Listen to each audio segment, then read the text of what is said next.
Good evening. Welcome to Money Magazine. Tonight, has Hong Kong's entrepreneurship gone viral? Internet giant Google launched an entrepreneurship program with Chinese University in November 2013, and established local companies are also taking an interest in startups. As Ella Chin reports, Hong Kong's entrepreneurial community is growing by leaps and bounds. 好多年前都係一個好細個嘅 dream 嘅啫。 This diamond retailer's kickstarting 2014 with the company breakfast meeting. Born into a diamond trading family, Max Ma launched the retail arm of the business 20 years ago, in part to relieve stress. Every Christmas I have to buy some jewelries for my wife. And I find it was one of the most stressful things I could possibly think about. If I think it is stressful, what would it be like for other people who's not even in this business? That's how it all started. I heard in the first 2 years of the business, you lost $40 million. Is that true? Oh, there were many sleepless nights.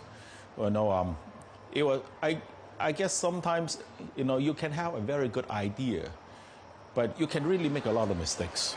And I was very fortunate at that time. I had enough of financial resources, you know, to overcome this. Fast forward to today, Ma runs almost 100 shops in Hong Kong and mainland China. He wanted to share his hard-earned lessons with the younger generation of business startups. I come from a family of entrepreneurs. My father came to Hong Kong 64 years ago, you know, with nothing. And he started the business. And I'm also one of those people who carry on and we do more and more businesses.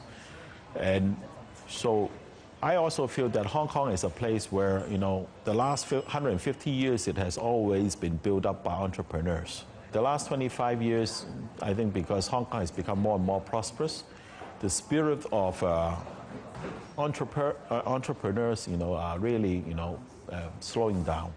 Ma spent $2 million building this co-working space that nurtures young entrepreneurs' ideas. So Alex, what I want to do is I want to change the color of the menus a little bit. Web developer Bosco Zheng hopes he has the right idea right now. He and his single employee are trying to launch an e-textbook publishing app. They pay $4,000 a month rent for use of office equipment and utilities in this co-working space. Why did you choose to base yourself out of this co-working space? You could have worked from home. We actually did start in our home. But what we found was we needed a space that we can work in one place together. And we needed a place that was economical, but also was convenient, and also had other kind of startup people we were interested to work with. Hey, Justin, why don't you look over my pitch presentation? Let me know what you think. And they have different experiences, different skill sets, and because we're all in the same position of, you know, trying to realize and building this business, there's a culture of sharing, of helping each other out. Ma says the space has over 100 tenants and hopes to cover the operating costs in a year. At the weekly Friday coffee breaks, entrepreneurs share their hopes, dreams, and struggles. It needs organization, it needs a place to work. Ma is there to give some pointers on how a business can survive in Hong Kong. Everything we do is about customers. You know, if you can have satisfied customers, then you have a chance of survival. You know, it's not about yourself. It's about what kind of a service and a product that you deliver to your customers. In West Hong Kong says there's probably more than 18 co-working spaces in the city. An entrepreneurship professor says it's too soon to tell if these facilities are an effective way to create the mega businesses of the future, a la Li Kai-shing. But the professor thinks these communities can't hurt. I think the most important aspect is the coalescing of the ecosystem and building more critical mass. So for entrepreneurs, you know, they don't have much money, they don't have a lot of other resources. It's very challenging for them to find a place they can establish. And they also need peers. They need to be able to talk with other startups and with mentors and advisors. So the co-work spaces attract investors, they attract the attention of companies that might be interested in partnering with some of these new companies. I've been doing consumer products for basically, 14 years now. That's kind of... John Buford is speaking at a conference for startups. He says he opened Hong Kong's first co-working space in 2010. He left the business in 2012 for something potentially more lucrative.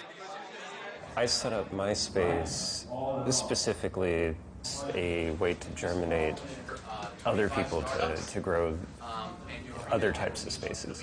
And for me, at that point, my job was done, and I could move on to other things that I saw were important. So we're actually going to be setting up large space for doing manufacturing care. You can't manage. Dr. Wu says Hong Kong has the potential to be a startup hub, a city-sized incubator of new businesses. There's the big shadow of the Chinese mainland, the tremendous economic growth. Hong Kong in particular, we see a lot of not only returnee, meaning Chinese, coming to Hong Kong, coming back from Canada and the United States. We see many foreigners who are coming.